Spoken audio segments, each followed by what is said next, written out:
In this video, I'll be critiquing 3 different AMV Hell skits that appeared as part of AMV Hell 8 and 8.5. The special subject of this video will be sound clips. What are sound clips? Here's an example. You see, I've turned the moon into what I like to call a Death Star. Instead of using a song or a music piece to create a traditional short animated music video, the editor in this example has taken a sound clip from a non-musical source and used it to create a comedic skit. If the audio source comes from anywhere other than an actual song or a music piece, it pretty much qualifies as a sound clip. Of course, this technically means that this example is not an AMV at all, even though it appeared in a project called AMV Hell. That's just the way it goes. Remember, the A stands for unorthodox.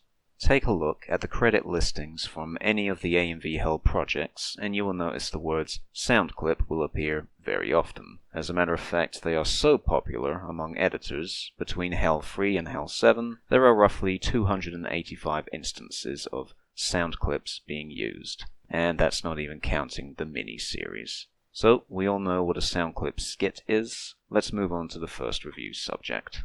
This first video was seen in AMV Hell 8, skit number 14, editor Zarxrax. Yes, I'm about to critique a skit created by one of the co-parents of AMV Hell itself. Let's take a look. Ain't no rules said the dog can't play basketball.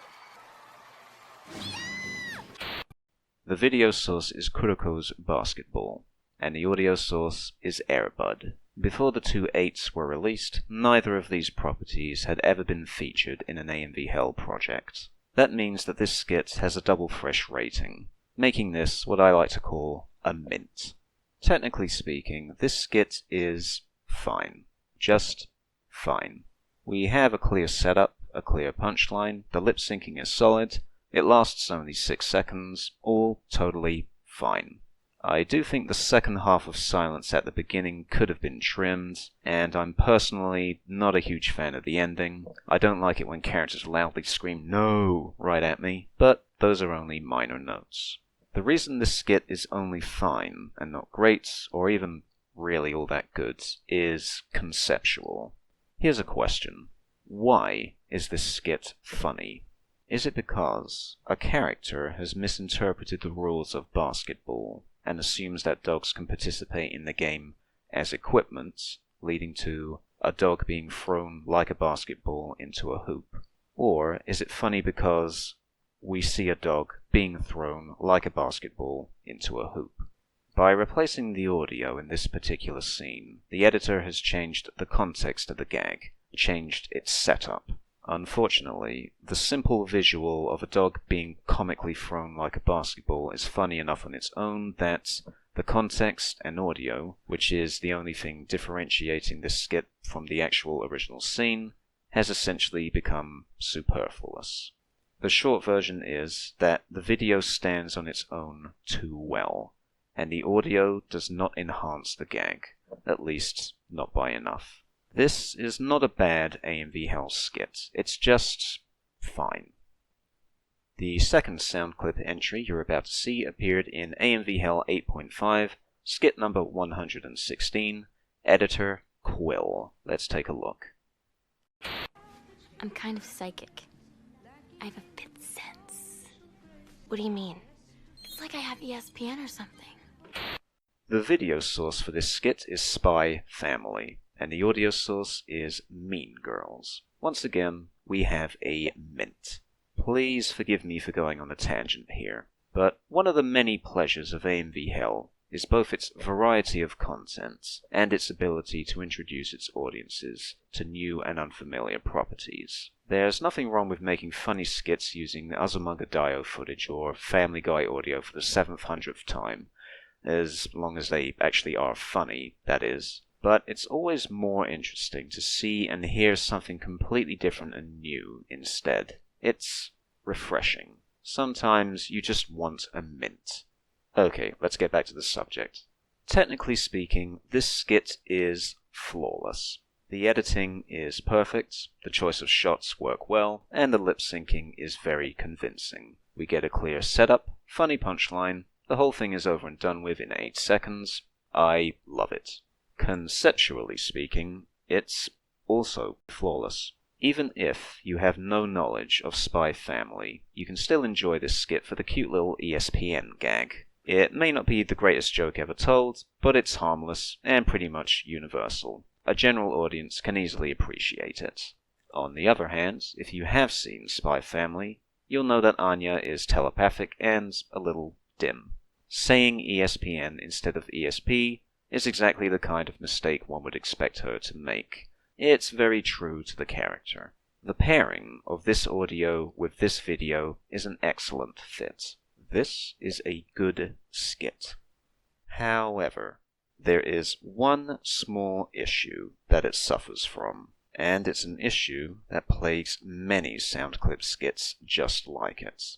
I'm going to play back the video, but I'm going to make a tiny edit to its presentation. See if you can spot what it is. I'm kind of psychic. I have a fifth sense. What do you mean?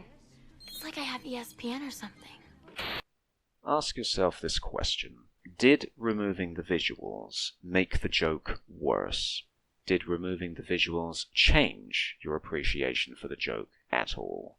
These are questions I hope all editors ask themselves before they submit their work for judgment. Regardless of whether or not we see the characters, the same core information comes across to us in the audio alone. We hear one character speak and make a statement. I'm a little psychic. We hear a second character speak, asking a question. We hear the first character speak once again, and they deliver the punchline. The joke works perfectly fine without any visuals at all. Now, it is true that Spy Family is an excellent fit for the audio, and the video accompaniment is very well edited. It just doesn't enhance the joke, at least not by enough. The only issue here is that the audio stands on its own a little too well. Otherwise, this is a very good skit. This final sound clip entry appeared in AMV Hell 8.5, skit number 167, editor Kent Raster. And this, what's he doing? Is to go even further beyond.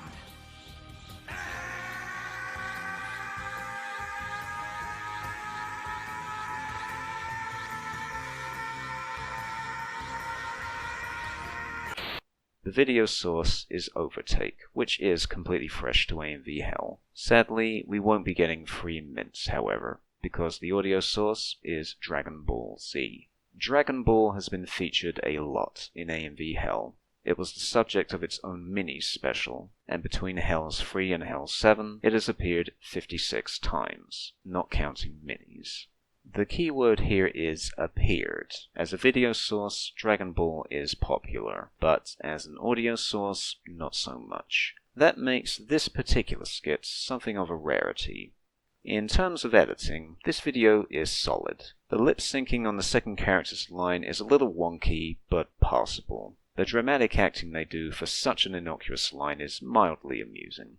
It's also a bit strange to see this character out of a helmet and out of a car in the first shot, then suddenly they're in a helmet and inside a car in the next. But whatever. The editing is not where this video shines. After we hear the line, and this is to go even further beyond, the speaker furrows his brow, and every human being watching and listening should know exactly what to expect next. Now, it wouldn't be accurate to say that Dragon Ball is a universal property. It is famous, it is successful, but not everybody on Earth has read or watched it. However, it is very reasonable to assume that most viewers of AMV Hell would at least have a passing knowledge of Dragon Ball. They can probably identify the voice of Goku's English actor, and when the voice of Goku is heard saying that they're about to go one step beyond, viewers of AMV Hell can expect to hear a lot of screaming. This is an expectation that has been both played straight and played with in AMV Hell's past. Sure enough, we hear a long 10-second scream. But something is off. The video cuts to a shot of the car, not the driver. We hear screaming, but we don't see it. We just see the car. A moment ago, we were seeing the speaker in a close-up shot. Now he's letting out a guttural scream, and we're viewing it from a distance. Why? For a few moments, this almost feels like audio-visual dissonance. Why are we seeing a Formula One car but hearing something else? We even catch a glimpse of the driver as he's passing by, but he doesn't seem to be screaming, so what's going on? And then it hits you. You and I were completely wrong in our assumptions. We are not listening to the screaming of a human being, we are listening to the roaring engine of a car. Sean Schemmel's Super Saiyan screaming sure sounds sort of similar to a Formula One engine. It is such an obvious observation, it's amazing that nobody else made this connection before. This is brilliant. This skit works not only because it plays with audience expectations to make an amusing observation, but it tells a joke in such a way that altering either its audio or visual information would cause the whole thing to collapse. Take away the audio to this entry, and you're just left with footage of a race. Take away the visuals, and you're just left with the sound of Goku powering up to Super Saiyan 3. Put these two unrelated components together, and you have something completely original. But far more importantly, you have something funny. This is true synergy. I wish that every Soundclip skit in AMV Hell was like this. Of all the 540 entries that appeared in AMV Hell 8 and 8.5, this one is the best. Congratulations, Kent. You win AMV Hell in 2024.